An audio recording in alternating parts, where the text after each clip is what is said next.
गांव के बाहर एक पुराना खंडहर था, जिसे लोग शापित हवेली कहते थे। कहते थे कि वहां रात के समय अजीब अजीब आवाजें आती थीं। कोई भी वहां जाने की हिम्मत नहीं करता था। एक दिन गांव के तीन दोस्त रवि, संजय और दीपक इस रहस्य को सुलझाने की ठान लेते हैं। रात के ठीक 12 बजे तीनों टॉर्च लेकर हवेली में दाखिल होते हैं। अंदर घना अंधेरा था और जगह जगह मकड़ियों के जाले लगे थे।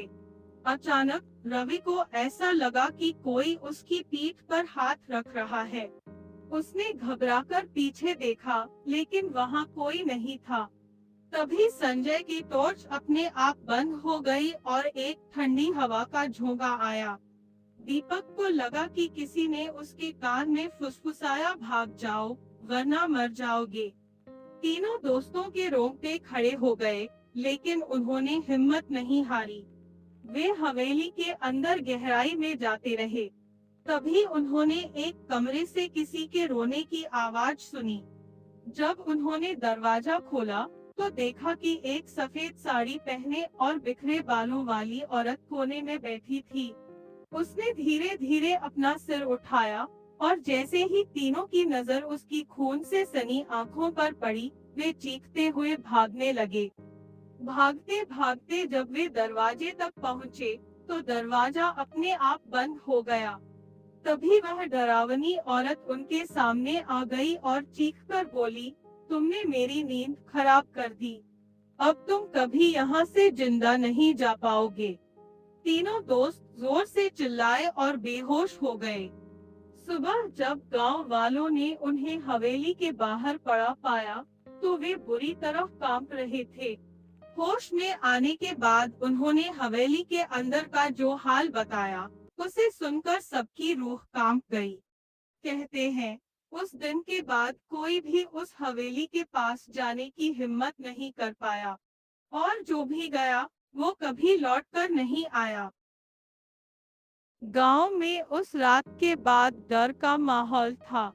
रवि, संजय और दीपक के घरवाले उन्हें झाड़ फूंक के लिए मंदिर ले गए, लेकिन तीनों इतने सदमे में थे कि ठीक से कुछ बोल भी नहीं पा रहे थे। कुछ दिनों बाद गांव के बुजुर्गों ने बताया कि वह हवेली पहले एक अमीर जमींदार की थी। उसकी पत्नी की मौत रहस्यमय हालात में हो गई थी, और तब से उसकी आत्मा हवेली में भटक रही थी। जो भी वहां जाता, वह उसकी नींद में खलल डाल देता, और बदले में वह आत्मा उसे सताने लगती। तीनों दोस्तों की हालत धीरे धीरे बिगड़ने लगी। वे नींद में बड़बड़ाते, चीखते और कई बार आधी रात को अचानक जाग जाते, जैसे कोई उन्हें बुला रहा हो। एक रात दीपक अचानक गायब हो गया। पूरा गांव उसे ढूंढने निकला, लेकिन वह कहीं नहीं मिला। कुछ लोगों ने दावा किया कि उन्होंने हवेली के अंदर से किसी की चीखें सुनी, मगर कोई अंदर जाने की हिम्मत नहीं कर पाया। फिर अगली सुबह दीपक की लाश हवेली के बाहर पड़ी मिली। उसके चेहरे पर डर के ऐसे भाव थे, जैसे उसने कुछ बेहद भयानक देखा हो।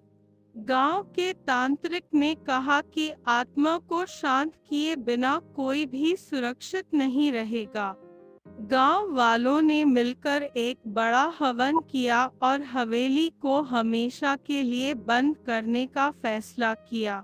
आज भी अगर कोई गलती से उस हवेली के पास चला जाए, तो उसे अंदर से किसी के रोने और फुसफुसाने की आवाजें सुनाई देती है। गांव के लोग अब भी मानते हैं कि दीपक की आत्मा वहां कैद हो गई, और कोई नहीं जानता कि अगला शिकार कौन होगा।